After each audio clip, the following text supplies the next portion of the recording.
Mahdi Jamhur. Yahdi alal mahdi. Yahdi ilal mahdi. Assalamualaikum warahmatullahi wabarakatuh. Selamat pagi semuanya, rekan-rekan wartawan. Ini baru ini juga nih wartawan di depan wartawan nih. Maaf ya kalau agak salah tingkah. Teman-teman terima kasih udah hadir di sini, nyempetin waktunya di pagi hari. Biasanya agak siang ya kalau ini screening media gitu. Ini agak pagi karena ada beberapa show yang akan kita lakukan hari ini, Pak. Mengingat tempatnya agak mungil ya gitu.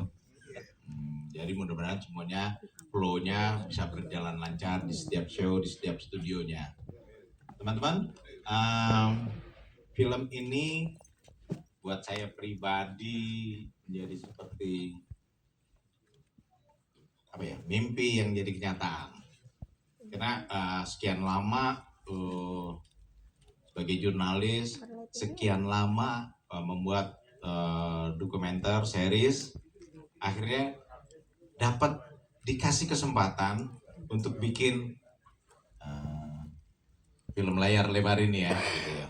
Yang rasanya dulu pernah dicoba namun mungkin belum waktunya, belum berhasil. Kali ini justru tiba dengan mudah, datang dengan mudahnya orang yang datang, lo bikin film tentang pertanian, wah langsung loncat rasanya gitu kan. Ini berapa lama nih waktunya ngomongnya? Sampai jam 3 jam tadi kata Mbak Tika. 1 jam. Iya. Gimana dong? Gak tahu Bang Peksi boleh gak tuh? Ntar habis frame lagi. Ya, jadi seperti apa ya? Udah nggak ada harapan, nggak ada kepikiran lagi bikin film layar lebar, tiba-tiba ditantang bikin layar lebar deh. Terus bilang, Om, gue belum pernah bikin layar lebar. Ya justru lo bikin. Nah kita bikin. Dan memang kalau soal-soal pertanian, soal-soal rakyat, masyarakat kita, soal-soal keadilan segala macam yang berbau-bau aktivis gitu, emang concern saya juga dari dulu gitu ya. Jadi ini ngerasa saya dulu dengan bikin film dokumenter itu memang banyak jalan ke pedalaman-pedalaman. Kebetulan kebanyakan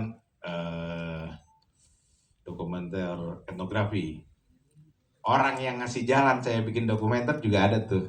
Itu Om Gun namanya tuh, yang baju blurik. Makasih Om Gun. Dikasih kesempatan dari news, dari hard news, suruh bikin film dokumenter. Wah kayaknya dapat mainan baru, bener-beneran. Udah, tiket cerita, sering melihat penderitaan masyarakat kita. Sering ketemu orang yang bahkan kalau kita di Jakarta itu nggak akan tahu. Mungkin kita nggak pernah berpikiran bahwa itu nggak mudah. Bahwa itu buat orang di sana makan pakai daging itu cuma ada waktu ya Idul Adha. Itu beneran kejadian kayak gitu. Entibus mungkin tahu ya di daerah gitu dulu kayak gitu. Ya, kita di Jakarta nggak tahu kayak gitu. Atau perjalanan sebutir yang di piring kita udah namanya beras, nasi dari padi beras itu tuh itu ternyata banyak tangisan. Nah, kemudian kita sempat sebelum ditawarin film itu, membuat film itu memang dipaksa belajar soal pertanian. Dari sekian tahun bikin dokumenter, justru topik pertanian ini yang belum pernah aku bikin. Jadi beneran nol, disuruh belajar sampai soal. Saya pikir saya baru tahu kacang hijau itu pohonnya bentuknya itu saya pikir itu dari toge, ternyata lain bukan.